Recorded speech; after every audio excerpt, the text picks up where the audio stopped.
Most people think they know the story. They've seen the paintings, they've heard the sermons, they think they know what happened on this night. They don't. Not really. The last 12 hours of Jesus Christ. The real ones, the documented ones, the ones that happened in real locations on a real night in a real city, were nothing like what you've been shown. There was blood in a garden before a single nail was driven. There was a sword drawn in the dark by a fisherman who aimed for a man's skull. There was a trial that broke 7 of its own laws in a single night. There was a governor who tried 3 separate times to free him, and failed every time. And there is a detail at the very end of this story, sitting in plain sight in the historical record that 2,000 years of history still cannot fully explain. This is not the cleaned-up version. This is what actually happened, hour by hour, on the most important night in human history. Thursday, 33 AD, Jerusalem. The last 12 hours begin now. The meal is almost over. Somewhere in the upper city of Jerusalem, in a borrowed room with a low stone ceiling and oil lamps burning above a rough wooden table, Jesus is sitting with the 12 men who have followed him for 3 years. He takes the bread, he breaks it, he takes the cup and passes it. He gets down on his knees and washes their feet, every one of them. A servant's job. He does it himself, on the floor, for each man. And then, in the middle of this meal, surrounded by the people he loves most in the world, he says something that stops the room completely cold. One of you will betray me tonight. 12 men look at each other. Nobody speaks. But one man at that table is not surprised, because he already made the arrangement, days ago. 30 silver coins. His name is Judas Iscariot. He slips out into the dark. The other 11 don't understand where he's gone. Jesus does. He stands, leads them out of the city, across the Kidron Valley, and up the slope of the Mount of Olives to a place called Gethsemane. Gethsemane. In Aramaic, oil press. Not the peaceful lamplit garden that centuries of paintings have given us. This is a working olive grove. Ancient trees twisted into shapes that look almost human. Rocky ground. Deep shadow between enormous trunks. The kind of place where sound carries and no one from the city can see you. Jesus leaves 8 disciples at the entrance. He takes 3 further in. Peter, James, and John. His closest. And he says something to them that shocks all 3. My soul is overwhelmed with sorrow to the point of death. Stay here. Watch with me. He walks further into the dark. And then he does something that 2,000 years of religious art has almost entirely erased from the record. He falls to the ground. Not kneeling serenely with his hands folded. Face forward, arms extended. Forehead pressing into the cold, rocky earth of the hillside. And he prays. Not a calm, confident prayer. A desperate one. The prayer of a man who is asking, with everything he has, for a way out. Father, if it is possible, take this cup from me. The Gospel of Luke was written by a physician, a doctor named Luke, who interviewed eyewitnesses and carefully recorded what they told him. And he includes a detail in his account of this night that only a medical professional would think to note. He writes that Jesus' sweat became like drops of blood falling to the ground. This is a real and documented medical condition. It is called hematidrosis. It occurs under extreme psychological stress when the capillaries surrounding the sweat glands rupture and bleed into them. It has been observed in prisoners the night before their execution. It is what happens to a human body when the pressure on the mind becomes almost physically unbearable. This man was not performing peace. He was on his face in the dirt, asking for another way, and sweating blood. 3 times he prayed. 3 times he came back to find his disciples asleep. Peter, James, John, asleep on the ground. The 3rd time he woke them, his voice carried something different. Something had shifted in him. Enough. The hour has come. Rise, My betrayer is here. And at the edge of the grove, orange light appeared between the ancient trees. Hundreds of torches, moving toward him. What came into that garden was not what most people picture. They imagine a handful of guards creeping through the dark, a quiet arrest in the olive grove. What actually entered Gethsemane was a crowd. The Gospel of John uses the Greek word spiera, a Roman military cohort. Between 200 and 600 trained soldiers. Add the temple police, add the servants, add the torchbearers. You are looking at a massive, heavily armed, professionally organized force, entering a dark olive grove in the middle of the night to arrest one unarmed man. And leading them, Judas. He walked directly to Jesus, called him Rabbi, teacher, and kissed him on the cheek, the pre-arranged signal. In the dark, among a group of Galilean men, the soldiers needed certainty about which one to take. Jesus looked at him and said, not with rage, not with grief, but with a quiet, devastating question. Judas, are you betraying the Son of Man? With a kiss? The Gospel of Matthew records that Jesus called him friend. Let that land. The man who had just handed him to his executioners, at the moment of the betrayal itself, he called him friend, because it was still true. Then Peter drew his sword. He swung it at the nearest man's head. That man's name we know. Malchus, servant of the high priest. Peter aimed for his skull. Malchus moved just enough. The blade took his right ear. For one moment, the grove was on the edge of complete violent chaos. Hundreds of soldiers, 11 frightened disciples, swords drawn, torches lurching, everything ready to explode. And then Jesus stepped forward. He reached out and touched the side of Malchus's head and healed him. A man came specifically to arrest him. Jesus healed him first. Then he turned to Peter. Put your sword away. Those who live by the sword die by it. He extended his wrists. The rope went around them. The knot was tied. And the disciples ran. Every single one. Peter, James, John, the men who had sworn they would die with him, gone into the darkness of the olive trees within seconds. Jesus, bound, surrounded, completely alone, was led back down the hillside toward Jerusalem. The grove went silent behind him. The ancient trees stood unmoved. The city waited below, lit by Passover fires, not knowing what was coming through its gate. Half a mile. That is all the distance between the Garden of Gethsemane and the high priest's house in Jerusalem's upper city. Down the rocky slope. Across the stone bridge over the Kidron Valley. Through the eastern gate. Through streets where a sleeping city had no idea what was passing through it in the dark. Half a mile. The longest half mile in the story. He was taken first to Annas, former high priest, father-in-law to the current one. The most powerful religious figure in Jerusalem, even out of office. Taking Jesus to him first was not legal procedure. It was politics. Annas had waited 3 years to see this man in chains. When a guard struck Jesus for how he answered Annas's questions, Jesus said only this: "If I spoke the truth, why did you strike me?" Nobody answered him, because there was no answer to give. And somewhere behind the procession, moving through the dark Jerusalem streets at a careful distance, was Peter. He had run. Then he stopped, turned around, and followed. The bravest and most heartbreaking decision of the night. The man who swore he would die for this man. Walking toward the place where that promise was about to be tested. What happened in the house of Caiaphas in the early hours of Friday morning was, by every standard of Jewish law at the time, completely and demonstrably illegal. Jewish law required capital trials to be held during the day, not at night. Jewish law required that a verdict of death could not be reached on the same day as the trial. A full night had to pass for reflection and conscience.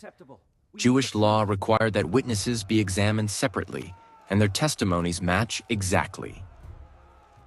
The trial had to be held in the proper court chamber, the Hall of Hewn Stone, not a private residence. None of this happened. The Sanhedrin assembled in the middle of the night, in the high priest's own home, not the court. Witnesses were brought whose testimonies contradicted each other. The judges who were supposed to be neutral arbiters were the same men who had decided the outcome weeks earlier. This was not justice. This was a verdict, searching for its paperwork.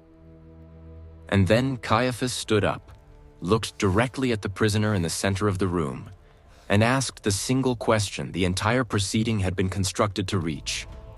Are you the Messiah, the Son of the Blessed One?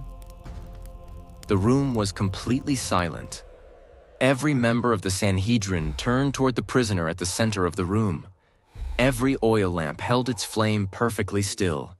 Not one man breathed. And Jesus answered with 2 words he knew would end the trial instantly. I am. And then he continued, and you will see the Son of Man sitting at the right hand of the Mighty One, coming on the clouds of heaven. The room erupted. Caiaphas reached up and tore his robes. The ritual gesture required of a judge who has witnessed blasphemy. He turned to the council. You have heard the blasphemy. What is your verdict? Every hand went up. Unanimous. He deserves death. There was one problem. Under Roman occupation, the Sanhedrin had no authority to carry out a death sentence. Only the Roman governor had that power. His name was Pontius Pilate, and they would have to wait until morning to bring this to him. While they waited, the guards struck the prisoner, blindfolded him, asked him to prophesy who hit him. He did not answer. Outside in the courtyard, a fire burned in the dark, and Peter stood beside it, extending his hands toward the warmth, trying to look like no one. He was almost out of time. A servant girl looked across the brazier at Peter. She studied his face and said, plainly, matter-of-factly, "You were with Jesus of Galilee." Peter said, "I don't know what you're talking about," and moved away from the fire. A few minutes later, someone else. This man was with Jesus of Nazareth. Peter denied it again, harder. And then a group of them, one pointing directly at him. "Surely you are one of them. Your accent gives you away." Galileans had a distinctive way of speaking, specific consonants, a regional cadence that every Jerusalem ear recognized immediately. The moment Peter opened his mouth in that courtyard, he was found. The one thing he could not change about himself. And Peter, the man who 2 hours earlier drew a sword and charged at a Roman soldier, swore with an oath, "I do not know the man." At that exact moment, a rooster crowed, and Peter remembered. Jesus had told him precisely this would happen. At the supper table, hours before, Peter had laughed, had sworn it never would. He walked out through the gate into the empty Jerusalem street, and he wept bitterly. The bravest man in the story, alone in a stone alley, destroyed. While Peter wept in the street, Judas was falling apart on the other side of the city. He had expected something else. Most historians believe Judas was not trying to get Jesus killed. He was trying to force a moment, to corner him, to pressure him into revealing his power, to trigger the kingdom Judas believed was coming. When he saw that Jesus had been condemned to death, something inside him broke completely. He went back to the chief priests, threw the 30 silver coins across the temple floor, said, "I have sinned. I have betrayed innocent blood." The priests looked at him with complete indifference. "What is that to us? That is your problem." Judas left. He hanged himself. The coins bought a field used as a burial ground for foreigners, called the Field of Blood, for generations. At dawn, the Sanhedrin brought Jesus to Pontius Pilate, the Roman prefect, the only man in the province with authority to execute. Pilate did not want this case. He saw immediately what it was. a religious dispute dressed as a political threat, designed to force his hand. He interrogated Jesus privately. He came back out and said it plainly. "I find no basis for a charge against this man." Pilate tried 3 times. After finding no charge, he sent Jesus to Herod Antipas, the ruler of Galilee who was in Jerusalem for Passover. Herod questioned him at length, mocked him, dressed him in a fine robe as entertainment, and sent him back. No charge there either. Then Pilate used the Passover custom, releasing one prisoner as a gesture of Roman goodwill. He brought 2 men before the crowd, Jesus of Nazareth and Barabbas, the convicted insurrectionist who had actually led an uprising, had actually killed people. The crowd chose Barabbas, and in the middle of the proceedings, a note arrived from Pilate's wife. She had suffered greatly in a dream about this man. Her message: have nothing to do with that innocent man. Pilate read it, set it down. He stood before the crowd, called for a basin of water, and washed his hands in front of everyone. A public declaration of innocence from a decision he was making anyway. Because the cost of doing otherwise: a riot, a report to Rome, the end of his career, outweighed, in his careful Roman calculation, 1 man's life. He handed Jesus over to be crucified. The Roman execution route was chosen for visibility. The condemned man carrying his crossbeam through the public streets of the city, the suffering part of the message, humiliation by design.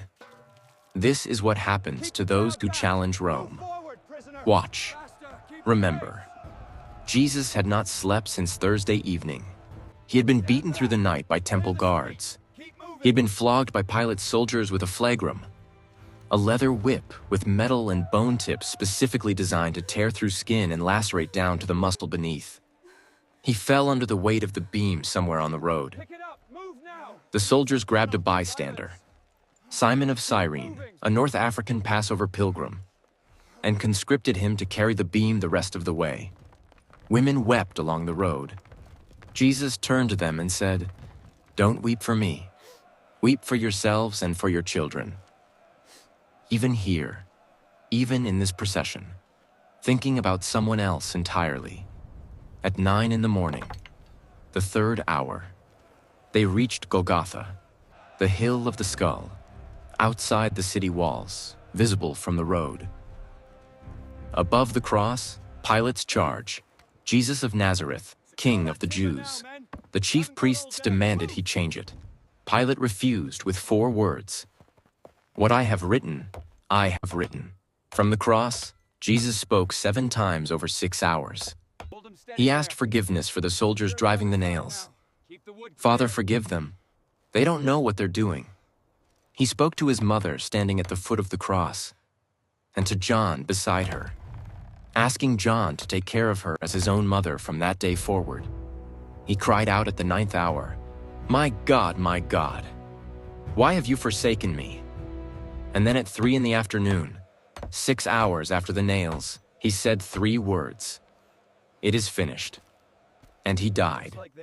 The Roman centurion who had stood at the foot of that cross for 6 hours, a professional soldier, a man for whom this was a routine assignment, said something that no one expected from a Roman officer.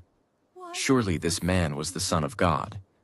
A Sanhedrin member named Joseph of Arimathea, who had voted against the conviction, went privately to Pilate and asked for the body. Pilate granted it. Joseph and a Pharisee named Nicodemus wrapped Jesus in linen and spices and laid him in a new rock-cut tomb. The stone was rolled across the entrance. The Sabbath began.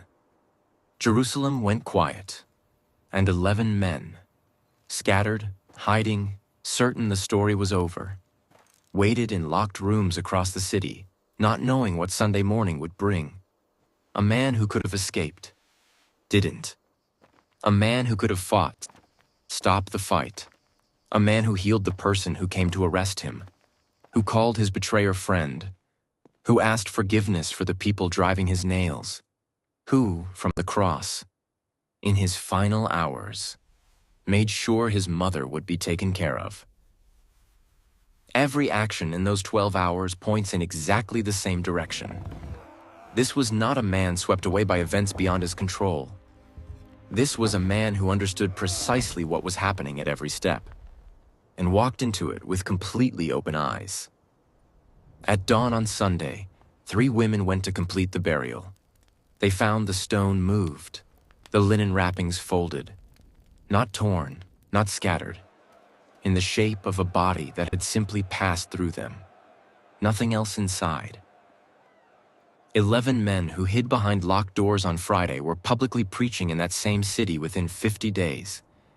Every one of them, given the chance to recant and walk away alive, refused. Every one of them died rather than say it didn't happen. People die for things they believe to be true. They do not die for things they know to be lies. The garden is still there.